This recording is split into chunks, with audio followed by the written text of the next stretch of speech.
추석을 우리말로 한가위라고 하는데 이번 주 토요일입니다. 매년 맞이하는 명절인 추석이 다가오면 정든 고향을 떠났던 수많은 실향민들이 고향에 갈 희망으로 흥분과 기대 속에서 마음이 들떠 있을 것입니다. 고향에 내려가서 가족들을 만나고 그리고 정든 고향의 산천들을 볼 것이라는 기대를 가지고 추석의 날이 속히 오기를 손꼽아 기다립니다. 고향에 내려가서 오랫동안 만나지 못했던 가족들을 만나서는 고향을 떠나 타지에서 살던 자신들의 삶의 내용들을 털어놓는 이야기의 꽃을 피우면서 더없이 기쁘고 즐거운 시간을 갖게 될 것입니다. 실로 추석은 1년 중 최고의 날이라고 말할 수 있습니다. 다른 한편 남쪽에 고향을 둔 사람들과는 달리 북녘 땅에 고향을 둔 실향민들은 그 어느 때보다도 가슴이 아픈 그런 계절이기도 합니다. 특히 단신으로 38선을 넘어오신 분들을 이 추석절에 북의 고향에 계신 부모님이나 가족들을 그리면서 얼마나 가슴 아파할까요? 남한에서 태어난 사람들도 고향 상실증에 걸려있는 분들이 많을 것입니다. 오늘의 산업사회가 서울 밖에서 태어난 많은 젊은이들을 그렇게 만들었습니다. 전원적이고 목가적인 고향에서의 삶을 누릴 수 없는 타향살이의 고독을 많은 분들이 실감하면서 살고 있을 것입니다. 남북의 분단과 우리 사회 구조가 우리로 하여금 고향을 떠나게 했고 가족을 떠나게 했습니다. 가장 가까운 가족들이나 친구들을 볼 수 없는 그런 추석날이라고 생각하면 마음의 아픔이 오죽하겠습니까? 이런 분들 중에는 차라리 추석이 없었으면 좋겠다는 생각을 하시는 분들도 계실 것입니다. 그런데 좀 더 깊이 생각해 보면 우리들이 고향을 상실하고 외롭게 되기 이전에 이미 인간 자체가 외로운 존재입니다. 땅에서 살고 있는 모든 생명들이 외롭게 운명 지어져 있지만 유독 인간은 자기가 외롭다는 것을 강하게 느끼기에 인간은 더 절실하게 고독한 존재입니다. 인간은 그토록 외로운 존재가 된 사회 현실을 어쩔 수 없이 받아들이면서 자신의 외로움을 극복해 보려고 무던히 노력하고 있습니다. 첫 인간의 고독은 인간의 원죄의 결과입니다. 이후 아담과 이브는 서로의 다름을 알게 됩니다. 몸을 나무잎으로 가렸다는 것, 그리고 옷을 만들어 입었다는 것, 이런 것들이 더 이상 하나가 아님을 보여준 것이죠. 하나님의 명령, 즉 하나가 되라 라는 말씀을 저들은 어기고 갈라서게 되었습니다. 그 결과로 그들이 에덴 동산에서 쫓겨남으로써 하나님과의 관계도 단절되어 완전히 고독한 존재가 되었던 것입니다.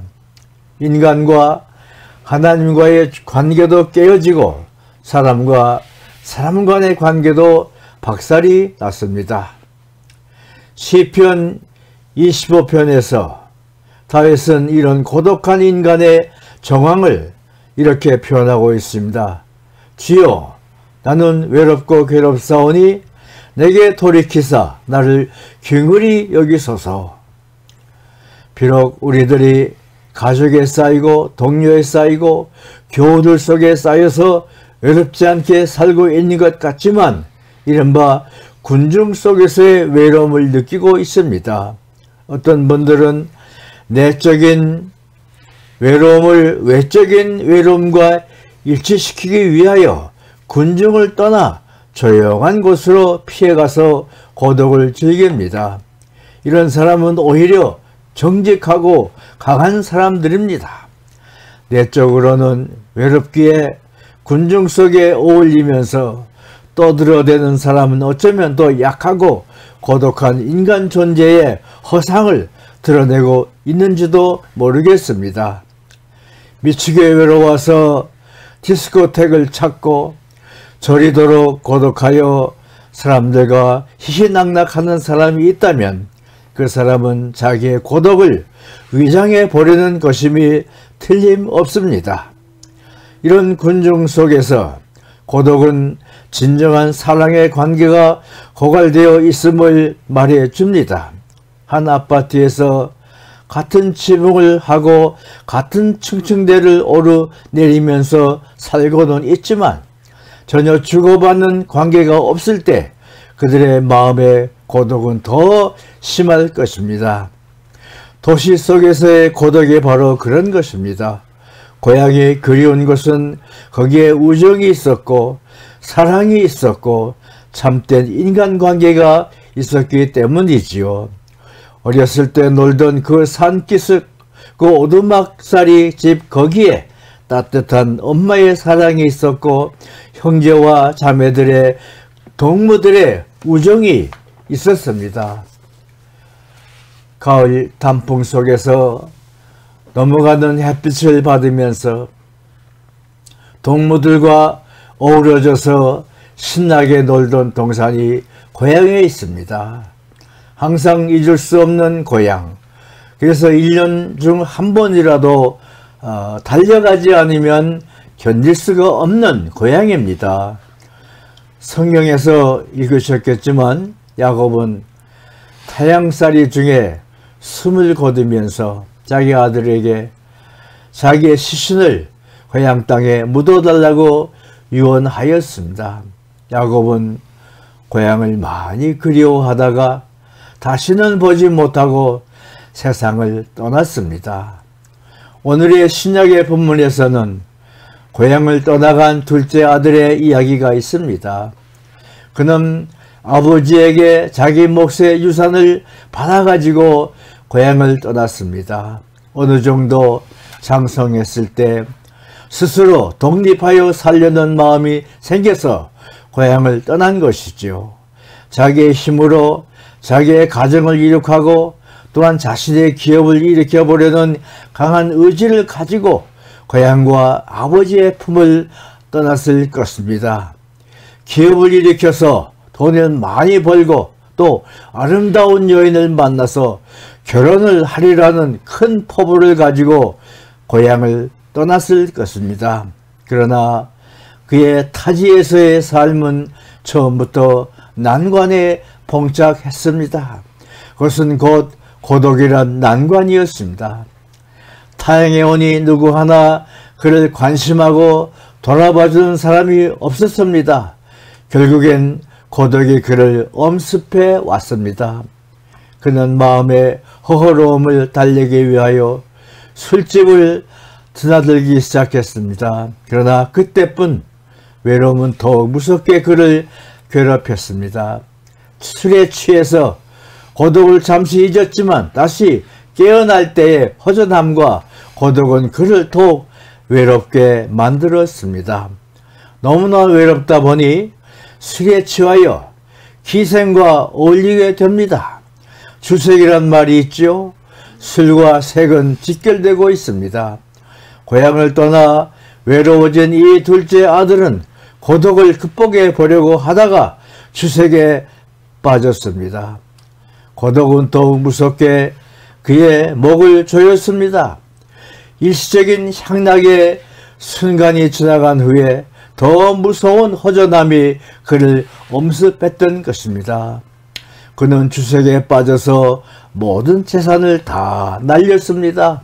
그리고 때마침 흉년까지 들어서 돼지를 치는 집의 일꾼으로 취직하여 돼지가 먹는 지엽 열매를 먹으면서 목숨을 부지하는 처참한 신세로까지 떨어지게 되었던 것입니다.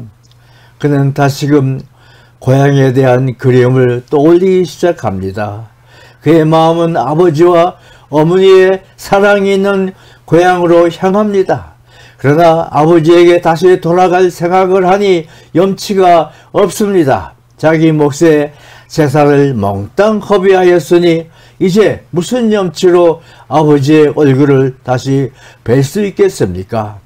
하지만 그는 이 타향살이를 더 이상 버틸 힘이 없었습니다. 이젠 고향으로 돌아갈 결심을 하면서 참여하기 시작했습니다. 더 이상 아들로서가 아니라 품꾼의 하나로 써달라고 요청했습니다. 고향이 좋은 것은 거기에 아버지와 어머니의 사랑이 있기 때문이죠. 이제 이 탕자 아들은 고향으로 향했습니다. 아버지는 아들이 집을 떠나간 후에 하루라도 이 아들을 잊은 적이 없었습니다. 아들이 혹시나 오늘은 돌아올까 기다리면서 집 밖에 서서 매일같이 자식을 찾았습니다. 그러는 날 아들의 모습을 알아보고는 달려나와 아들을 얼싸안고 탕자 아들을 맞이하였습니다. 아버지의 집에 온 이 탕자는 이젠 더 이상 외롭지 않습니다. 더 이상 슬프지 않습니다. 더 이상 배고프지 않습니다. 아버지의 사랑 안에서 그의 삶은 재생되었습니다. 탕자는 무한한 아버지의 사랑으로 용서받고 동시에 새로운 삶을 누리게 된 것입니다. 이 탕자의 비유는 가족 공동체의 중요성을 알려주면서 동시에 하나님의 사랑의 중요성을 보여줍니다. 가족은 고향입니다. 가족들 안에서는 고독이 해소되고 참된 위로와 기쁨이 있습니다. 주로 돈 때문에 가족 공동체가 깨지는 경우를 많이 보는데 절대로 그래서는 아니 됩니다. 돈을 몽땅 없애고 돌아온 아들을 받아준 아버지의 마음을 우리 모두는 본받아야 합니다. 탕진한 아들을 용서하면서 그 가정은 평화스럽고 행복한 가정이 되었던 것입니다. 고향을 상실할 때에 외로움과 슬픔으로 마음이 많이 아픕니다. 일시적인 방법으로는 치유가 되지 않지요. 탕자처럼 하나님께로 돌아가야 합니다. 무한하신 사랑으로 감싸주시고 품에 안아주시는 영혼의 아버지 하나님께 돌아갈 때만이 영혼의 고향의 아늑함을 맛볼 수 있습니다. 성 어거스틴의 고백. 하나님 안에서 쉬기까지는 인생에겐 만족이 없습니다. 이 말씀 옳습니다. 항상 하나님 안에 거하셔야 합니다. 하나님의 사랑은 무한합니다. 인간의 사랑은 한계가 있어서 옹졸하고 계산적이어서 실망을 주지만 하나님의 사랑은 자기를 버리고 떠난 탕자를 포기하지 않고 끊임없이 기다렸던 사랑입니다. 비록 배반하여 어그러진 길로 갔더라도 하나님은 그 아들을 다시 품에 안으시고 기다리고 계십니다. 추석의 명절을 통하여 육신의 고향의 그리움을 느끼시는 성도님들이 계시다면 그때에 영혼의 고향을 사모하시기 바랍니다. 아버지 하나님의 사랑이 있는 영혼의 고향에서 하나님의 참된 위로와 쉼을 누리시기 바랍니다. 알 수 없는 불안과 고독을 깨끗이 씻어내고 기쁨과 소망이 충만된 삶을 추석과 함께 성도님들 모두가 누리시기를 간절히 기원합니다. 아멘.